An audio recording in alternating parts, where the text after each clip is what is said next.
The story begins on Naboo. Qui-Gon Jinn is dying on the floor of the Theed power generator, cut down by Darth Maul's crimson blade. In the original timeline, his last wish was simple: train the boy. And Obi Wan promised. But what if that promise was never needed? What if Yoda himself stepped forward? When the Jedi Council gathered to decide young Anakin Skywalker's fate, the debate was fierce. Mace Windu spoke of danger. Others warned of risk. The boy's fear ran too deep, his attachment too raw. But Yoda saw something different. He did not see a threat. He saw a wound that needed healing, not a weapon that needed containing. And the Grand Master of the Jedi Order did not ask for permission. "Train this boy, I will," Yoda told the council. His voice was calm, but final. No one argued, not even Mace. This single moment changed everything.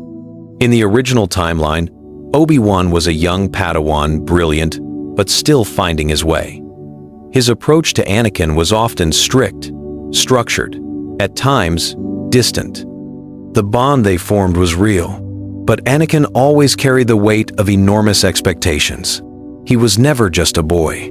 He was always the chosen one. With Yoda, the dynamic was different from day one. Yoda did not treat Anakin like a prophecy to be fulfilled. He treated him like a child who had seen war, felt loss, and learned to be afraid far too early. Yoda knew exactly what that looked like. He had seen it before, and he had watched more than once what happened when that kind of pain was ignored. So instead of rushing Anakin through trials and exercises, Yoda slowed down. He sat with the boy. He asked questions. He listened. Obi-Wan, now without a master and without a Padawan, was granted knighthood out of respect for Qui-Gon's sacrifice. He would find his own path. But that path would not be a peaceful one. The training of Anakin Skywalker had just begun. And the galaxy would never be the same. Most Jedi Masters taught their Padawans to control their emotions, to suppress them, to lock them away somewhere deep, and keep moving. Yoda taught something different. From the very first week of training, Yoda could feel the storm inside Anakin Skywalker, the fear of losing people, the memory of his mother left behind in chains, the weight of a life he never chose. In the original timeline, those wounds were never truly healed. They were patched over, buried quietly, and left to grow in the dark. Yoda was not going to let that happen again. Every morning, before lightsaber drills or force exercises, Yoda would sit across from Anakin in silence, not to meditate, not to clear his mind, but to feel. To face what was actually there: anger, grief, fear. Yoda taught Anakin that those emotions were not flaws to be ashamed of. They were signals, warnings from the Force itself, pointing towards something that needed attention. "Fear you feel," Yoda told him one afternoon, watching Anakin struggle with a series of heavy stones. "Run from it, and it grows stronger. Face it, and it loses its power." Anakin did not understand it at first. He pushed back. He argued. He tested Yoda's patience in ways that would have broken a lesser teacher completely. But Yoda never raised his voice. He never pulled rank. He just waited, patiently, steadily, until Anakin had no choice but to trust him. And that trust became the foundation of everything. Within 2 years, Anakin's connection to the Force had deepened in ways the Council had rarely seen in a Padawan so young. Not because he had become more powerful, but because he had become more grounded. His emotions were no longer a wildfire burning out of control. They had become a current, strong, directed, and focused. He was becoming exactly what the Jedi Order had always hoped for. But Palpatine had been watching, quietly, carefully. The Chancellor had spent years finding the back door into Anakin Skywalker's heart. And now, That door was harder to open than he had ever expected. The Clone Wars changed the galaxy overnight. Armies clashed across dozens of star systems. Planets burned. Senators cut desperate deals in darkened corridors. And right in the middle of it all stood Anakin Skywalker. But this Anakin was different. In the original timeline, Anakin fought on instinct, brilliant and unpredictable, but dangerously emotional. His victories were real, but they often came at a cost. Reckless calls, disobeyed orders, anger leading where strategy should have gone. Under Yoda's guidance, all of that had changed. Anakin still fought with fire. That part never left him. But now there was structure behind it. Patience, discipline. Yoda had spent years teaching him how to read a battlefield the way a true Jedi should, not as a weapon, but as a protector. The difference showed up immediately. At Christophsis, Anakin outflanked an entire Separatist fleet using a maneuver no one else had even considered, and he did it without losing a single gunship. At Geonosis, his ground tactics saved 3 full clone battalions from certain destruction. Republic commanders started requesting him by name before campaigns even began. The troops called him the hero with no fear, but the soldiers who actually fought beside him knew the truth. It was not that he had no fear, it was that fear no longer told him what to do. Even Mace Windu, the council member who had argued loudest against Anakin's training years earlier, found himself nodding quietly after mission reports crossed his desk. But power draws attention, and not all of that attention was welcome. Count Dooku personally flagged Anakin's name in Separatist intelligence files, and Darth Sidious took a long, careful look at what he was seeing. The Sith Lord had spent years designing Anakin Skywalker as the perfect weapon. A disciplined, wise, Jedi-loyal version of Anakin was not part of that design. He would need to change his approach entirely, and he already knew exactly where to apply the pressure next. While Anakin was growing stronger under Yoda's guidance, another story was quietly unraveling far from the spotlight. Obi Wan Kenobi. Knighted early out of grief and circumstance, Obi Wan had everything the Jedi Order could offer: freedom, respect, a place on the front lines of the war. But without a Padawan to guide, without the steady weight of teaching, something in him had started to come loose. He was brilliant. No one questioned that. A gifted negotiator, a razor-sharp lightsaber duelist, a clear tactical mind under pressure. But Obi-Wan had been shaped by Qui-Gon Jinn, a master who bent rules, trusted instinct over order, and believed the living force mattered far more than any code of conduct. Without Qui-Gon, and without the grounding responsibility of raising Anakin, Obi-Wan had started drifting in exactly that same direction. On Mandalore, he made an unauthorized call to protect Duchess Satine, a woman he had once loved, and abandoned his assigned post in the process. The mission was technically completed, but 2 clone troopers died because support never arrived on time. The council issued a formal reprimand. On Cato Neimoidia, he went after General Grievous alone, against direct orders, and walked straight into an ambush. He survived. Barely. 3 other Jedi who came to extract him did not make it back. Mace Windu brought the matter before the full council. His tone was careful, but hard. "He behaves as though the rules are suggestions," Mace said. "Qui-Gon's influence has not faded." Yoda was quiet for a long moment. "Grief does this," he said finally. "Without purpose, without a bond to ground him, a Jedi loses his way." The council agreed on a new assignment. A deep-cover intelligence operation on Coruscant. Sensitive, dangerous, and dangerously close to the one man none of them had fully investigated yet. Obi-Wan was being sent into the world of Senate politics, directly into Palpatine's orbit. Neither the Council nor Obi-Wan himself understood just how costly that assignment was about to become. Palpatine was a patient man. He had spent decades positioning himself at the very center of the Republic, earning trust, placing allies and bending the future toward his design one quiet move at a time. Anakin Skywalker had always been the centerpiece of that plan, the chosen one, the most powerful, force-sensitive the galaxy had produced in generations. But Yoda had gotten there first. The emotional door that Palpatine had spent years prying open was now reinforced from the inside. So the Sith Lord did what he always did when one approach stopped working. He changed tactics entirely. Instead of coming for Anakin directly, he came for Padme.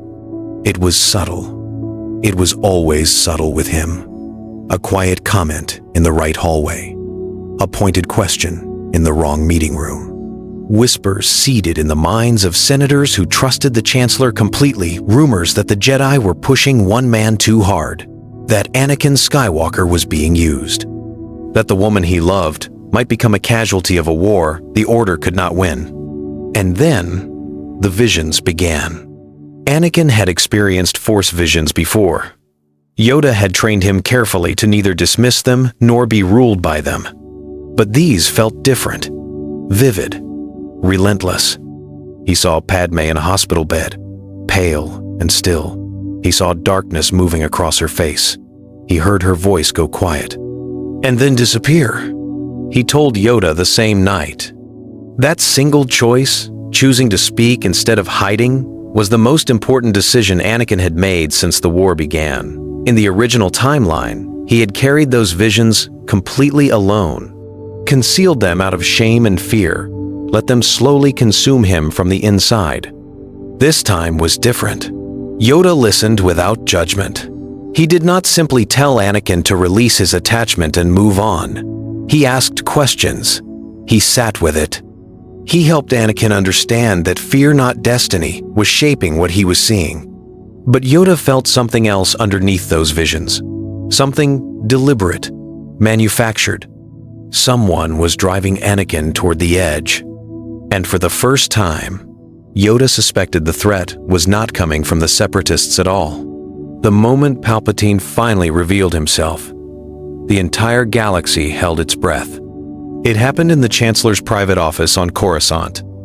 Not with a dramatic duel or a galaxy-wide broadcast, but through a conversation. A quiet, calculated admission from a man who had concealed the truth behind a gentle smile for more than a decade. Obi Wan had come to the office as part of his intelligence assignment. What he found there shattered everything he thought he understood about the Republic. Palpatine told him the truth. Not all of it, just enough. That he was a Sith Lord. That both sides of the war had been engineered by the same hand. That the Jedi Order was moments from being wiped out entirely. He expected Obi Wan to panic, to act rashly, to hand him a reaction he could exploit. Instead, Obi Wan stalled. He kept his voice calm, his face steady, his emotions locked behind years of training he had almost thrown away. And while Palpatine continued to speak, Obi Wan quietly activated a pre-arranged emergency signal known only to the Council. Yoda received it within seconds. What followed moved fast. Mace Windu led a team of senior Jedi Masters directly to the Chancellor's office. Palpatine ignited his lightsaber. The fight that followed was brief, brutal, and nearly fatal for Mace. Anakin arrived moments later, not because anyone called him, because he felt it, through the Force, through the bond he shared with Yoda. Something vast and dangerous was happening, and he could not stay away. He stood in the doorway. Palpatine's eyes found his immediately, and the Chancellor played his last card. "He will let Padme die," Palpatine said, his voice cutting straight through the chaos like a blade. "The Jedi will never save her. Only I can show you how." The room went completely still. Every eye in the office turned to Anakin. His jaw tightened. His hand moved slowly toward his lightsaber.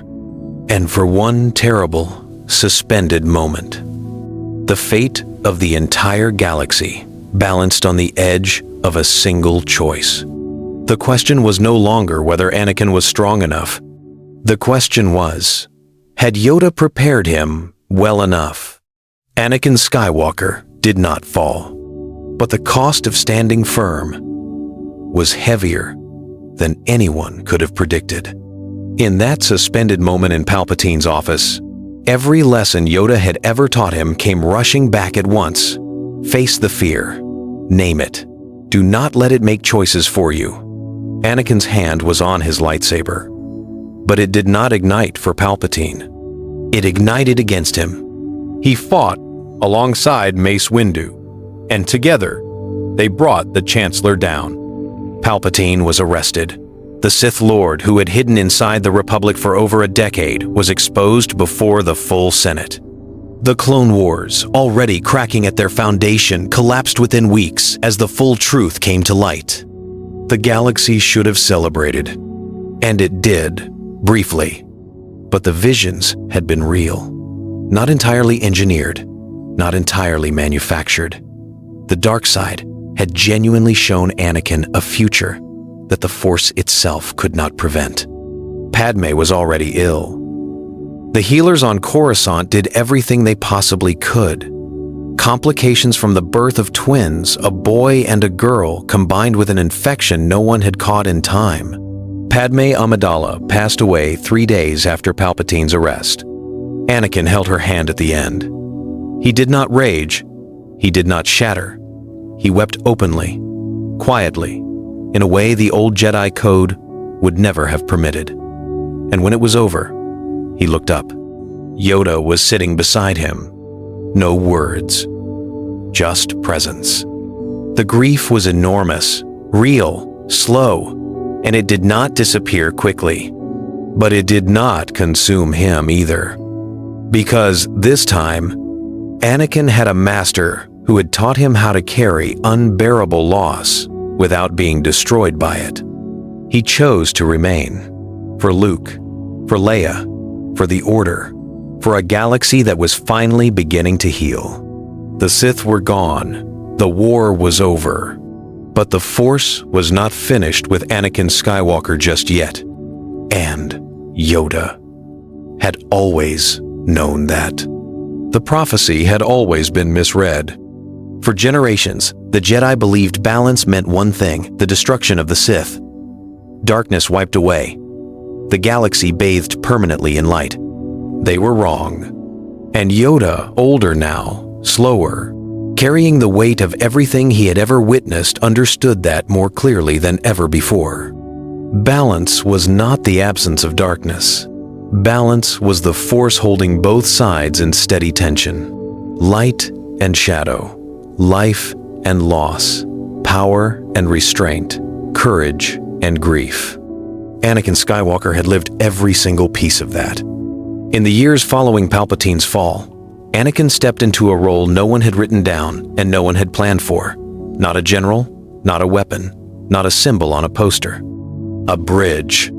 He worked alongside surviving Jedi to rebuild the Order, not as the rigid institution it had become, but as something more honest, more open, more willing to acknowledge that the people who served the Force were still, at the end of every day, people.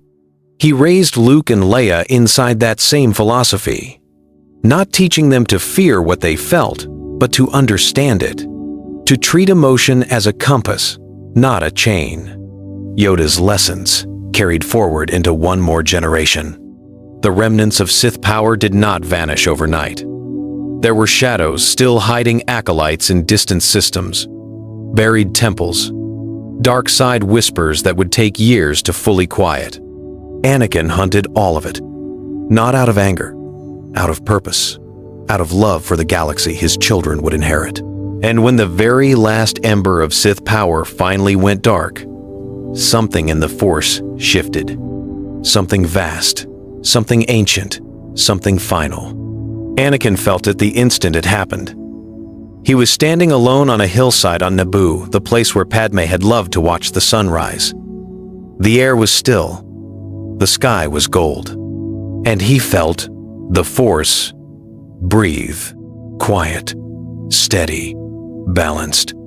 He looked down at his hands, a Jedi's hands, a father's hands. Not the hands of Darth Vader, not the hands of a man who had been broken by darkness. "We did it," he said softly. To Yoda, to Padme, to Qui-Gon, to every voice the Force had ever carried with it across the years. The Chosen One had fulfilled his destiny, just not the way anyone could have imagined.